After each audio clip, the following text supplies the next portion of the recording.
Welcome, friends. Good evening.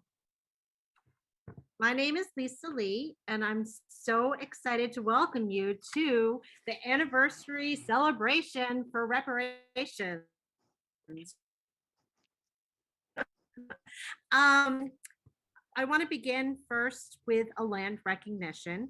And I live in Chicago, a city whose name is derived from the Algonquian name, which means river with shores lined with wild leeks. Chicago is home to many indigenous nations, including the Three Fires Confederacy, the Ojibwe, the Odawa, and the Potawatomi people.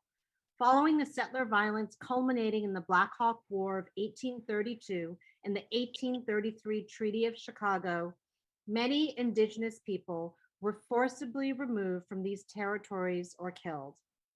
Over a century later, under a different set of government policies called the Indian Relocation Act of 1956, many indigenous nations found themselves once again coerced to move, but this time back to the urban centers where their ancestors were originally dispossessed. Chicago has the third largest urban Native population in the United States, with more than 65,000 Native Americans in the greater metropolitan area. As a cultural activist, I strive to remember and understand this violent history and honor this place we inhabit, and to recognize the indigenous people who have stewarded the land that we occupy in Illinois. Yvonne, take it. Yeah, thank you, Lisa. And the land acknowledgement is just another reminder that across the United States, people have been reevaluating what this country stands for. And part of that is the demand to dismantle symbols and monuments that perpetuate legacies of white supremacy and colonialism. So this evening, we're asking you to support the creation of a very different kind of memorial. Chicago Torture Justice Memorials has been active since 2011, working for justice with survivors of police torture, their families, and the community to demand accountability for police torture by the Chicago Police Department. CTJM was built on decades of organizing by survivors and family members, and was instrumental bringing together a grassroots coalition that pushed the city to pass historic reparations legislation on May 6, 2015. The first time in the history of the United States that a major municipality has provided reparations for racially motivated state violence. The reparations legislation is a comprehensive form of repair, used financial compensation, education, and memorialization to challenge racial injustice and to support survivors of police violence. However, the last piece of the reparations legislation, the memorial, remains unfulfilled. And thank you again, everyone, for being here tonight. You could have been anywhere in the virtual world, but you're here with us tonight, and we appreciate you. Today, we are launching a funding campaign on the 6th anniversary of the passing of the Reparations Ordinance. Our call to action is for you to help make this memorial reality. Our collective goal for this grassroots funding campaign is to raise $100K. To get there, we invite you to take a pledge to raise $1,000 over this next year. I know it sounds like a lot, but you can do it. Join our collective and make a commitment to help realize this beautiful permanent public memorial in a grassroots effort that we can all be proud of. To say thank you for taking the pledge and joining us to realize a radically visionary memorial, we are offering you a limited edition social justice Pollinator print. But wait, there's more. When you sign up tonight, we'll also send you a Pollinator pack with a print, a t-shirt, and a zine to help you share the story of the memorial and invite others to donate. And to take that pledge and to become a social justice pollinator, so the things you need to do, the first step is to go to CTJM's website. That's chicagotorture.org. And there you can click on support the memorial. It's a tab on the upper right corner. That's going to take you to our donation page that has a link, and that explains what you need to do to take the pledge and get your print, that t-shirt, and the zine. And we really hope you'll be inspired to pledge to raise $1,000. And we also promise to support you in the journey to help us raise those funds to make this memorial a reality. We know that together we can make a difference and build a transformative beacon for justice that's going to shine brightly in a world marked by ever-present military and police violence, mass incarceration, and manufactured racial inequity. But tonight's event focuses not only on what we can do together, but also on how much we've already accomplished. And to talk about that, we have with us Alice Kim, co-founder of CTJM, Dorothy Burge, a CTJM artist who's been stitching justice together for decades, and Anthony Holmes, who along with other survivors has been at the center of CTJM from the start. But before we turn to our panel, Lisa's also going to explain what we need you to do now so we can get you into breakout rooms after the panel. All right. So first of all, I see you all out there. So beautiful. What a wonderful group. I'm really so excited you're here. And so today's event is going to be a panel conversation first for just like the next 20 minutes. And then you're going to break out into one of 5 beautiful breakout rooms. And so what we need you to do, because there's really no magic to Zoom. It's just actually our wonderful tech guy veteran who's working with us. And you are going to go to your Zoom sort of box, click on the 3 little buttons on the right-hand side and rename yourself. And when you rename yourself, you're going to rename yourself either 1, if you want to participate in the writing workshop, put 2 if you want to actually participate in, I just closed the thing. What is 2? The quilt patch workshop with Dorothy Burge. And number 3, a protest poster workshop with Aaron. And 4, if you want to learn about teaching the CPS curriculum with Jen and Dave. Great. Now don't put it into the chat. I mean, you can put it in the chat if you want to let people know, like Mary's definitely going to 2, etc. But what we need you to do is actually rename yourself. So I'm just going to actually really quickly, like I'm going to go to mine, clicking on the 3 buttons, and I'm going to rename myself, and I'm going to name myself. Now I'm 1 because I'm going to go to the writing workshop. Got it? So Tim Eatman, I see you. Paul, Judy, Sarah Geis, all you lovely people out there. You're going to rename into the name of the bird room that you want to go into. But don't worry, we're going to do the panel now. You still have a chance to do it later. I see you 2s, I see you 4s. Thank you so much for doing that. And so we're going to go to the panel now. We'll remind you later again how it works. But now we're going to go to our amazing panel of activists and organizers and just brilliantly luminescent people who you're going to hear from tonight. And just so folks also know, unfortunately, because we are in this virtual Zoom environment, Patricia Nguyen, who is going to lead the breath workshop, is having some technical issues and she can't make it tonight to do that workshop. But she did want people to know that she's doing that workshop at the Let Us Breathe collective space. And we'll put that into the chat so people have that as well. But Alice, let's turn to you first. It is extraordinary that this movement had an art exhibition as one of the catalysts for historic reparations. And I would love for you to share with us how that idea came about, and also if there's any hesitancy in turning to art. Thanks so much for that question, Yvonne. Thanks, Lisa, for co-moderating this. And I also just want to put a shout out to Gina, Michelle, and also Vidran for doing all the behind the scenes work around this. So amazing. I know that how kind of all that it takes to organize a Zoom event. And also great to see everybody here on the Zoom. It's great to see some faces that we know and recognize who have been along with us for the long haul, and also to see some new faces as well.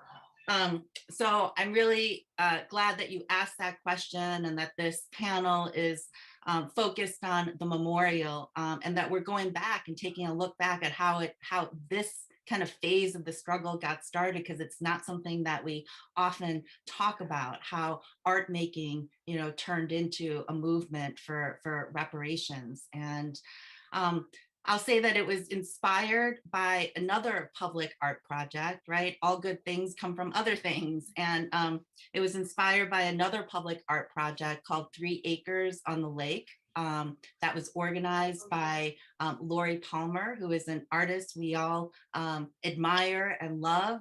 She's now in California, but she had done this art project at the time, and it was calling for speculative proposals, right?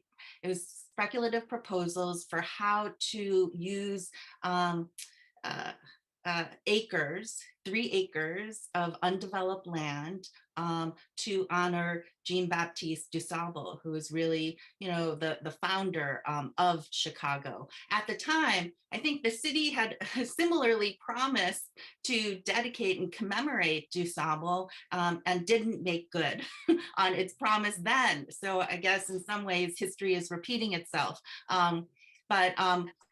So Lori Palmer had this idea of using art and putting out this call, inviting anyone and everyone to submit their speculative proposals for how these 3 acres could be used, how people wanted to commemorate du Sable.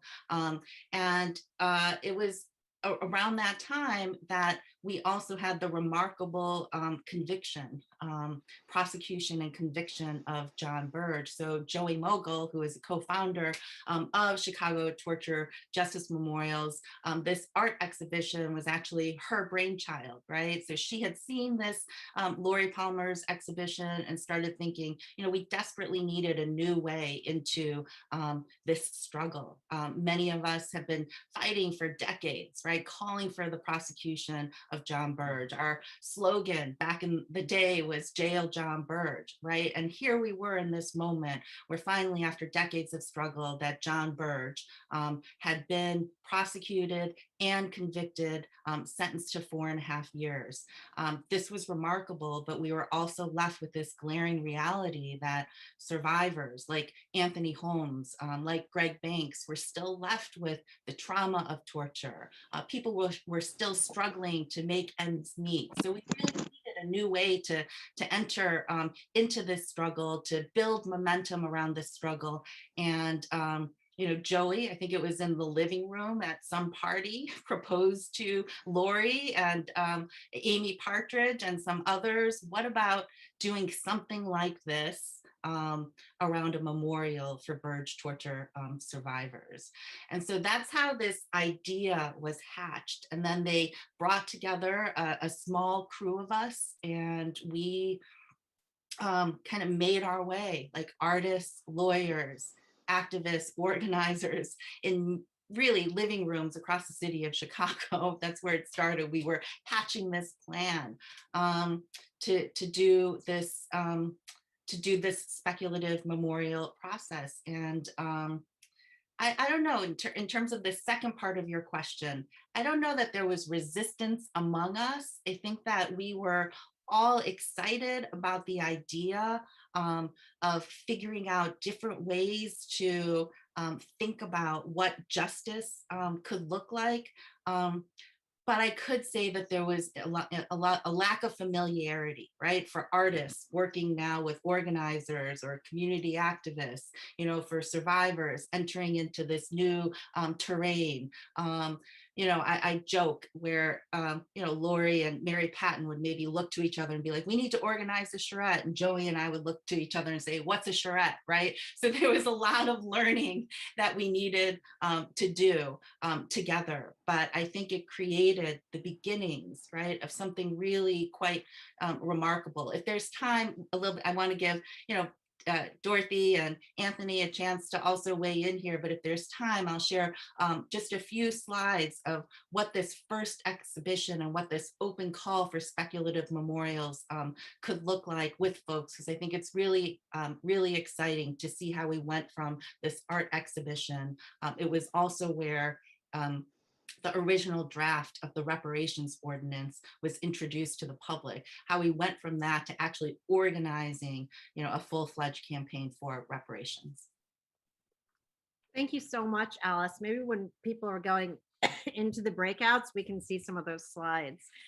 We're going to turn now to Mama Dorothy Burge, an extraordinary artist who's been stitching together justice for the last, many, many years. Dorothy, I want to ask you, it's been 6 years now since reparations passed, but since then, the call for justice for people who've been murdered by police has increased, and cities across the world have erupted in protest, and also with public art, murals, and other installations.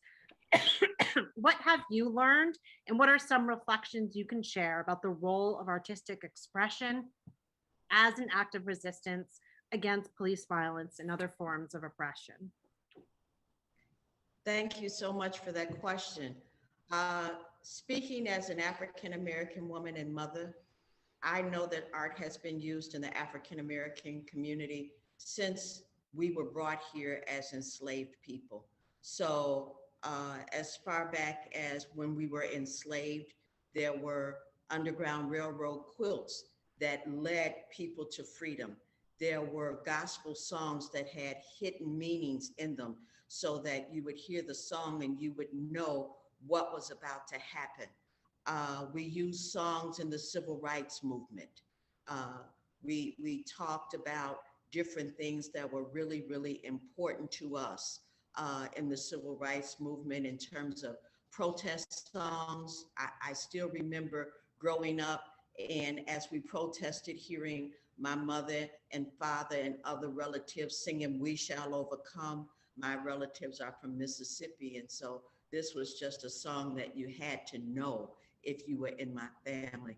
And then these songs took on a different atmosphere with people like Sam Cooke coming out with his song like "A Change Is Gonna Come," and what that meant to African-American communities. People like Nina Simone, Mississippi Goddamn, you know, an incredible, incredible, powerful song. As a kid coming up, James Brown, "Say It Loud, I'm Black and I'm Proud." You know, that was something that we saw as a way to move forward in promoting who we were in a positive light. Billie Holiday, especially with the new movie coming out, that came out, which really highlighted how the song "Strange Fruit" caused so much pushback from people who were actually doing the systemic oppression of people of color. So now in recent days, with the death of George Floyd, we are seeing artists really rising. There have been a number of songs that have come out about George Floyd. There have been a number of murals, an incredible mural in Houston, Texas. There are people who are doing portraits, not of just George Floyd, but people like Breonna Taylor and Ahmaud Arbery. And there was one that really like touched me, where the artist did portraits of folks and then surrounded them by wreaths. And the wreaths were just so incredible. I'm even thinking of other ways that people have used art. For example, airplanes in Dallas flew over Dallas with banners that said, "My neck hurts," or "I can't breathe," or "They're going to kill me." And these were the last words that George Floyd uttered.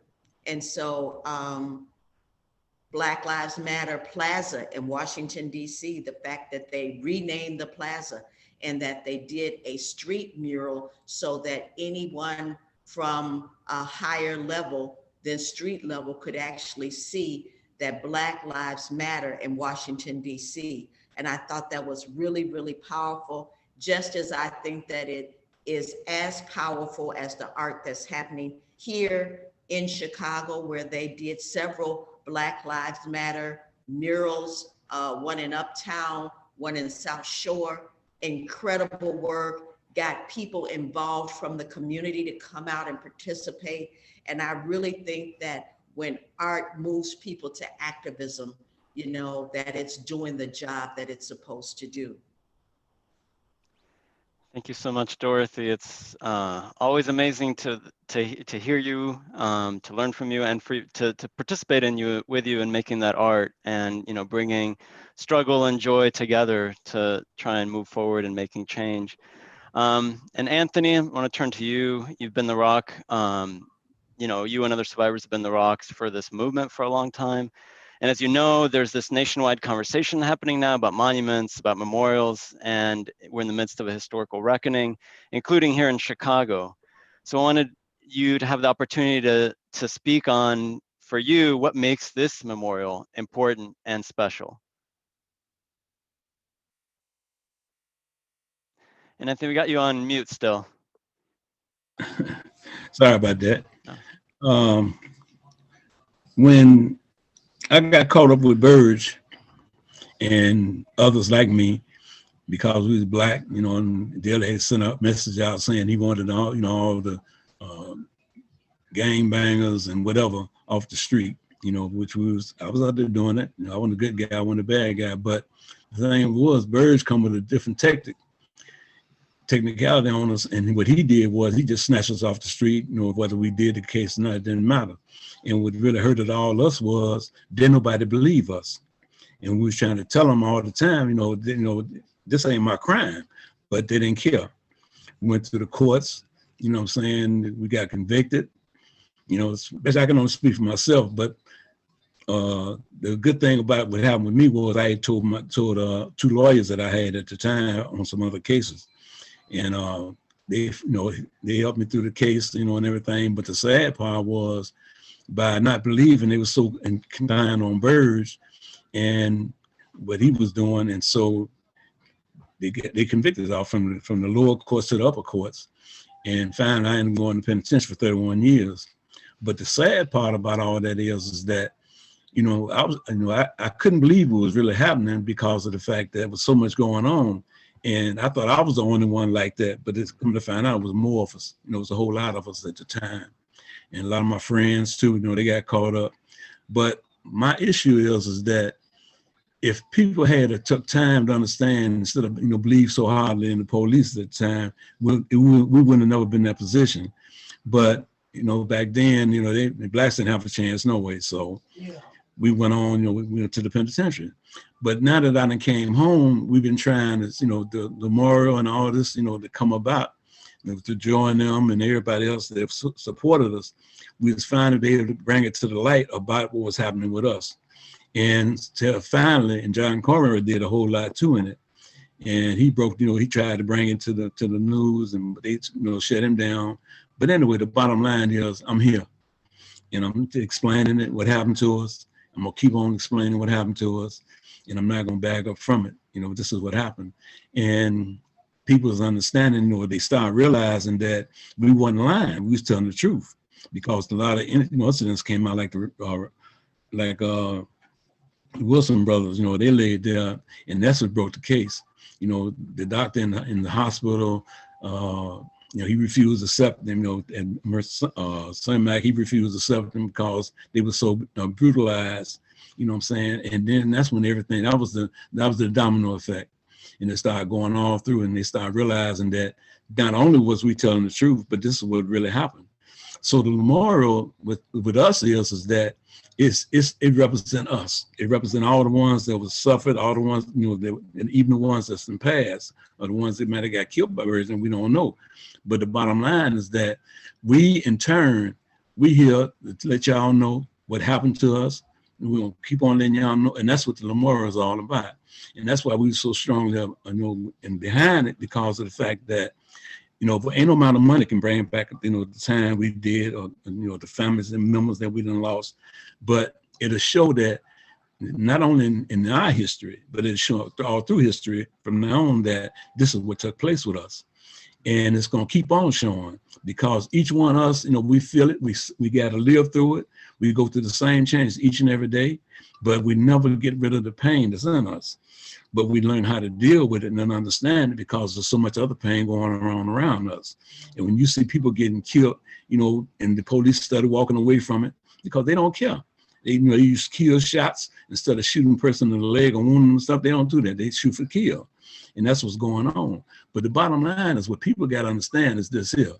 The memorial that we're trying to get built is about what's happening to Blacks, brown skin, everybody, you know what I'm saying?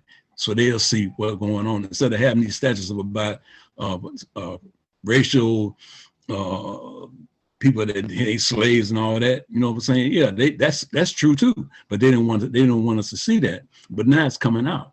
So ours is like, you know, it's showing that all through history how Blacks been misused and brown people been misused, and even the Asian people that's coming over, they're being misused. So the thing too is that racism don't just stop with us. It grows it from us, and it's going to them, and now everybody feeling it. And a lot of people begin to get tired of it, and they decide to start the protesters. But the memorial itself represent the wrongdoings that the Chicago police did to all of us. And the only way we can keep it going is by putting that memorial up and make sure it stay up and permanent for people to know and understand and come to see. Thank you.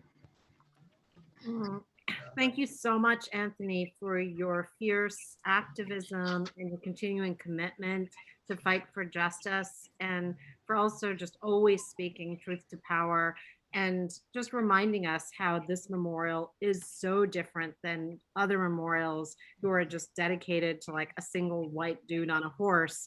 But it's not just only dedicated to you all, but also the continuing movement and the fight and the struggle against state violence and against police violence, and a place to gather and for all of us to build a better collective future. So we adore you, are so inspired by you. Thank you for all of your work. All right, so one last question, but I want to remind you all out there in the virtual Zoom world that there's going to be these fascinating breakouts that start in around 3 minutes. And you should be going up to the top and clicking on the little 3 dots and renaming yourself. 1, if you want to join the writing workshop with Bill Ayers and Alice Kim. 2, if you want to make a quilt patch to send to an incarcerated survivor with the amazing Dorothy Burge. 3, if you want to make a protest poster with one of my favorite artists in the world, an activist, Aaron Hughes. Or 4, if you want to learn about teaching the reparations curriculum, which is so historic and incredible, with Jen Johnson and Dave Stieber. So please make sure to rename yourself. And the last question that I have to all 3 of you, which is, in a world with so much destruction and unmaking, we definitely value you, the makers and the creators. And we just want to know, who are the makers and creators you are looking to now in these times when you need inspiration? Well, me, I look around, I see people like me, you know, like Joel, Flint, everybody that's a part of the, you know, the torture survivors, you know what I'm saying, all of us, and we look for each other. But our support comes from y'all, you know, that the people that's around, people that can help us, the people that, you know, reach out to us and willing to help and explain what's the situation we having. So I think, you know, in the past, you know, so much been happening, you know, it's hard and it hurts because of the fact that ain't really nothing we can do about it except do the things we're doing now.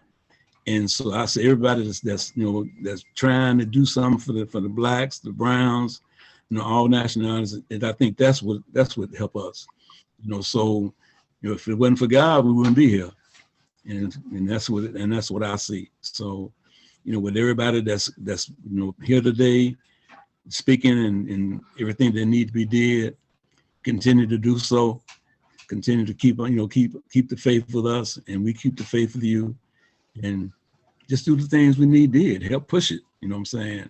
And I'm to all of y'all, you know what I'm saying? I can't, it ain't no particular one, you know what I'm saying? There's so much, you know, I could speak of Smokey Robinson, I could speak of Marvin Gaye, what's going on, you know what I'm saying? It's so much, you know, it's so much that go through us that we got, you know, that we thrive off of, and to keep us going. Martin Luther King, you know, everybody that's been tortured, everybody that's, you know, everybody that lost people, family, you know what I'm saying, friends, through this, you know, this racism stuff, you know, and it seemed like it never gonna fade, and it seemed like they started putting their foot on us, you know what I'm saying, but each time we still here. And that's the key. We're gonna keep on being here because we know we come from a race of people that's been pushed back, stepped on, you know, been through so much through the years, you know, and it's continued on. They refuse to give in to us. And so I say that them are the ones that's been suffered, the ones that's been passed, and the one that leave legacies like what we leaving. And that's what the memorial mean to us. And that's what it's all about. Thank you. Thanks, Anthony. All right, we only have like 30 seconds, but quick, Alice Kim, who are you listening to? What are you reading? Tell us.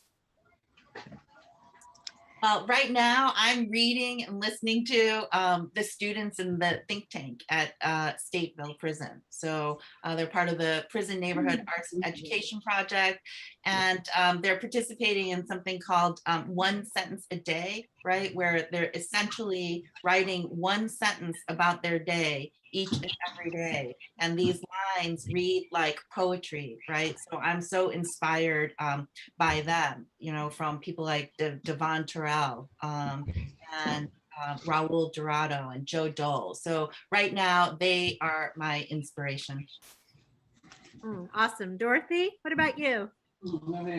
Well, I'm inspired by my ancestors, and I come from a long line of people who were quilters and still have some of those quilts. And I'm also really, really inspired by the young people who are continuing the fight, the Let Us Breathe Collective, We Charge Genocide, BYP 100, Black Lives Matter, Asada's Daughters. All of these organizations are very, very powerful and very, very inspirational. Thank you, Dorothy. All right, to go into our breakouts. Now, don't forget to sign up to be a social justice pollinator also, because we need all of you to help build this memorial. We need all of you to create justice in the world. But first, we're going to go into your breakouts. And so Vedran, who's our amazing tech guru, are you going to Zoom everybody into their breakouts now?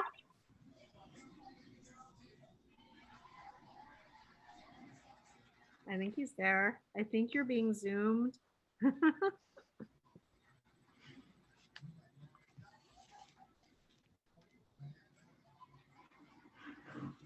All right, Bill Ayers just joined the group. He's going to be teaching the writing workshop in 1.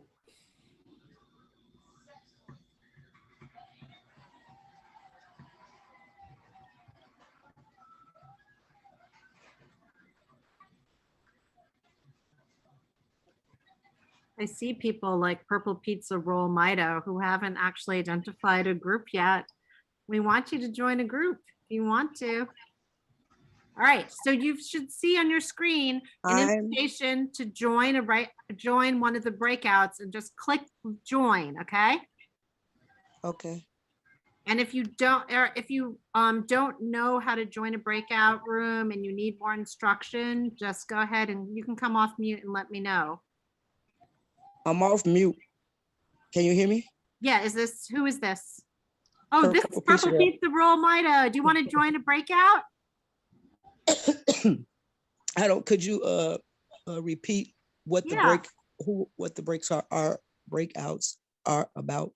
Yeah, sure. So number 1 is going to be a writing workshop with Bill Ayers and Alice Kim.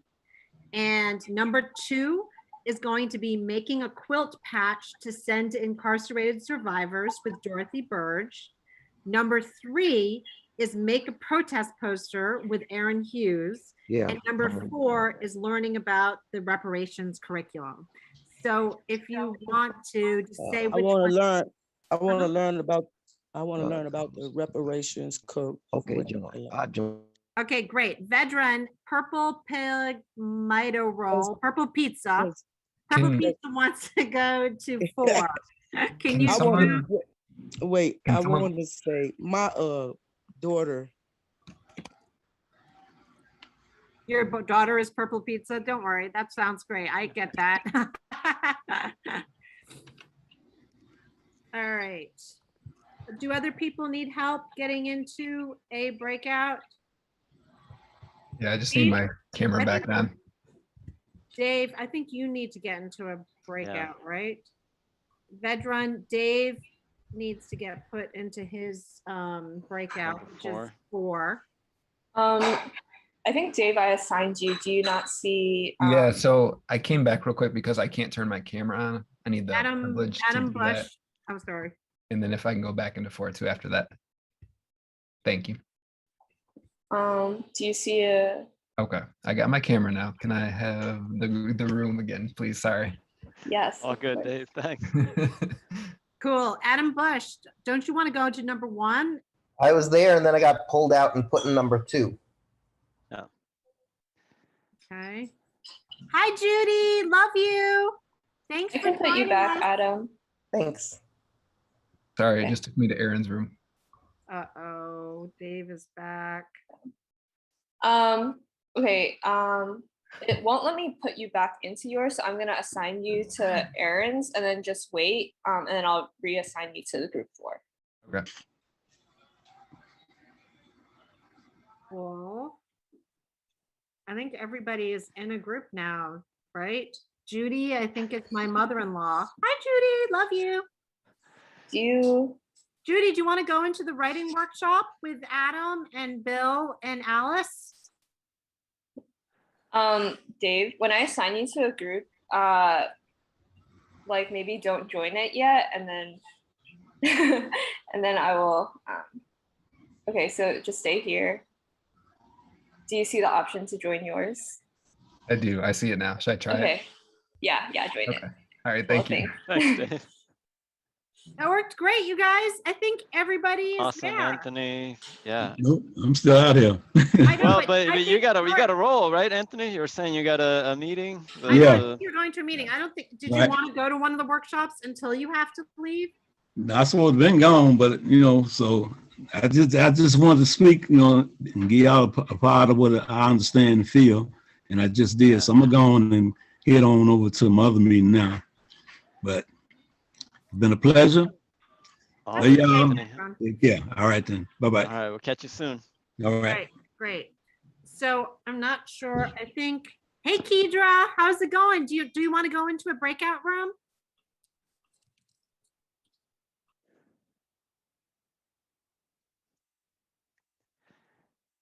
I don't know if Kedra wants to. Yeah, and veterans just reminding us we are still live. So if we want to That's give all okay. the beauty and joy to everybody out there, we can maybe remind people how to be a social justice pollinator in case they joined late. For those of you who couldn't make the beginning and are watching this now. Hi, Kedra. How's it going? Do you want to? Good. I heard you. I was in the car. I want to go. I want to go into the room with Jen and Okay. Number Dave. 4. 4. Okay. Vedran, can you put Kedra into 4 or Michelle? Thank you. And so I think, Lisa, let's just remind people how to be a social justice pollinator. I think that we can do that again. If people go to chicagotorture.org, and then what they can do is go to the top right tab. It says support the memorial, and what they'll see is on the left-hand side, you will find instructions for how to be a social justice pollinator. And when you click on that, it will take you to the page where you can select your print, put in the social justice pollinator, will give you the code for how to do that so that you can then get your t-shirt, print, and make the pledge to be a social justice pollinator. And you can also see QR codes to donate on the bottom of the page as well. So for all those who are joining us late, help us become one of the social justice pollinators and pledge to raise $1,000 in the next year to make the memorial happen. Great. And Yvonne, can you drop into, oops, my dog. Can you drop into the chat where the link is? Yeah, though I think this is mostly then for the folks who are still watching us live.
And so we're going to take a little bit of a break now, and then we'll be back and remind people how to be a social justice pollinator as well. So stay with us, and we'll be back in a bit.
Welcome back, everybody. Thank you so much for participating in the workshop. Thank you so much, Alice and Bill and Jen and Dave and Mama Dorothy and also Aaron for leading the workshops. Please let us know in the chat how it went. Share some love for your leaders of your breakout session. And the one last thing that we really want to do, besides thanking you all for being here tonight and for all the work that you do to create justice in the world, we really want to invite you to join us in this grassroots effort to help build the memorial. We're really excited to announce that just this last week, we got a $500,000 grant and award to help build the memorial. Woo! Yeah. And I know it's so good and we love it and we're so excited for it, but we really also want this to be a grassroots effort to decolonize development and funding and to make sure that this memorial, the way that we really build this memorial is also with you all and your help. And so we want you to become a pollinator for the CTJM, Chicago Torture Justice Memorials. And Yvonne's going to tell you a little bit more about how to do it. Yvonne, can you drop in the chat the link again? Yep, so I put in the chat just a direct link to the page where you can go to do that. And just a reminder also to invite others to come to spread the word. I mean, it took a grassroots effort to get the reparations ordinance passed. We saw people out on the streets, in the rallies, on the takeovers of trains, and joining us in making art in many different spaces. And so right now is the moment where you can also help us to realize this memorial by raising some grassroots funds to make it happen. And as a reminder, we will have a Pollinator pack, a print, a zine, a t-shirt to help you to be able to say thanks for helping to pledge to raise $1,000. And as well, we'll keep connected to you to help you get materials in order to help you raise some of those funds as well. And so we just want to really thank you for being here and to again invite everybody to help us spread the word about this and to just stay with us and stay connected to us. There's some other events still for this month of commemorations for the anniversary of reparations. And so please continue to check those out and just stay with us. And, a big thanks as well to Gina and Vedran and Michelle for making this happen. And, I can't wait till we're all back in person in some moment, making art together, learning together, and, sharing this incredible journey. Someday when the memorial is also reality, soon to happen because of all your hard work as well, we can all gather there and celebrate hopefully the 7th anniversary there in person. So just thank you all so much. Appreciate you all. Yeah, Ashe, love Thank you. all. Thank you so much for being here tonight. Yeah, All get right. off of Zoom, everybody. Bye. Bye. How do I get off?